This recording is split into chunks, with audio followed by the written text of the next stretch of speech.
Hey guys, আসসালামু আলাইকুম। কি অবস্থা সবাই? আশা করি সবাই ভালো আছেন। আমি অনেক অনেক ভালো আছি। তো আজকে চলে আসলাম 300 ফিট ঘোরার জন্য, আর একটা ছোটখাটো মিনি ব্লগ তৈরি করব। আমরা আসলাম রাতের ওয়েদারটা দেখেন কি সুন্দর, জোস একটা ওয়েদার। আর ভাই 300 ফিট রাত্রে ঘোরার মজা অন্য রকমের। আমরা হাঁটতে হাঁটতে যাইতেছি গোল চত্বরের দিকে। গোল চত্বরের জায়গা থেকে অনেক একটু দূরে আছি, আমরা একটু অন্য দিক দিয়ে আসছি, তো এই জন্য।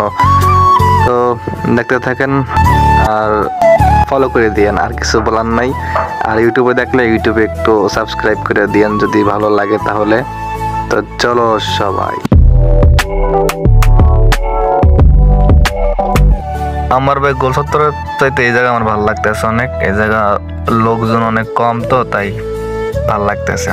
হাঁটতে আসি ঠান্ডা মাথায়, চিন্তা নাই, প্যারা নাই, চিল। দেখেন পুরা ফাঁকা, লোকজন নাই পুরা।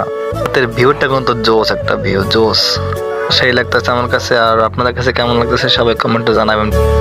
আর ভাই আমি আগেই বলে দিই, আমি কিন্তু প্রফেশনাল ব্লগার না যে আমার ব্লগ অনেক সুন্দর হবে বা ভয়েস কভার সুন্দর হবে। আমি কিন্তু ভয়েস কোনো সময় দিয়ে ভিডিও বানাই না, তো আজকে একটু বানাইলাম। একটু হাঁটাহাঁটি করার পর আমি একটু ভিডিও করে নিলাম। এটা রেজাল্ট দেখেন কেমন হয় রেজাল্টটা।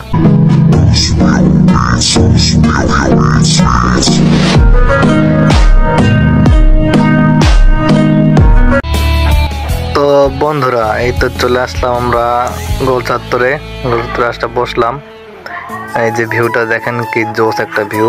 আর ভাই বলার মতন না যে এরা যে বাইকার যেগুলো আছে এত স্পিডে চালায়, এত সাউন্ড, তা কিছু বলার নাই। শুনতে পারলাম না, কারণ ওই সময় বাইক আসিল না আর আমি ওই সময় ভিডিও করি নাই। এই যে দেখেন মানুষ আর মানুষ।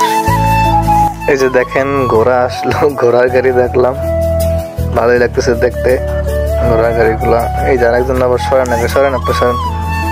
ওইখান থেকে ডিরেক্ট চলে আসলাম খাইতে, ছবি তুললাম, ছবি রাখলাম। তো আজকের ব্লগ এতটুকুই, এখন চলে যাব বাসায়।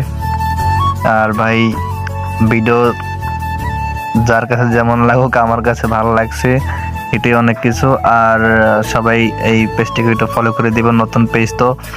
সবাই সাপোর্ট করলে আমি সুন্দর সুন্দর ভিডিও বানানোর একটা ইচ্ছা শক্তি বাড়বে। সবাই ভালো থাকবেন। আসসালামু আলাইকুম।